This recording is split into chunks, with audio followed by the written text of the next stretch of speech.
মানুষ অনেক সময় বিভিন্ন সমস্যায় আটকে পড়ে। আপনি আটকে পড়েছেন, আমি আটকে পড়েছি। কখনো কখনো আমরা এখান থেকে মুক্তির কোনো উপায় দেখি না। ওই পরিস্থিতিগুলো হলো আমাদের আল্লাহর পক্ষ থেকে সর্বশ্রেষ্ঠ উপহার দেওয়ার একটা উপায়। ওই পরিস্থিতিগুলোতেই তিনি আমাদের অন্তরগুলোকে পথ প্রদর্শন করেন। আমরা যদি কেবল সেই পরিস্থিতিগুলো ব্যবহার করে আল্লাহকে পেতে পারি, আল্লাহর সাথে কথা বলতে পারি, এর জন্য আপনাকে আরবি জানতে হবে না, এর জন্য আপনাকে অনেক বেশি কোরআনও জানতে হবে না। জাস্ট আল্লাহর দিকে প্রত্যাবর্তন করুন আর বলুন, ইয়া আল্লাহ, আপনি তো সর্বশ্রেষ্ঠ পরিকল্পনাকারী।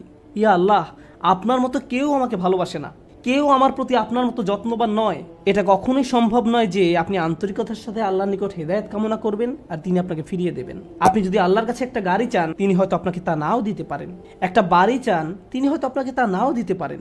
আপনি যদি তার নিকট আপনার রোগ ভালো করে দেওয়ার জন্য দোয়া করেন, হয়তো তিনি ভালো করবেন অথবা ভালো করবেন না।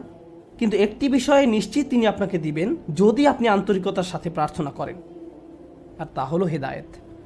তার সন্তুষ্টিপ্রাপ্ত বান্দাদের দলে চলার পথ, গাইডেন্স, তিনি আপনাকে এটা দেবেন।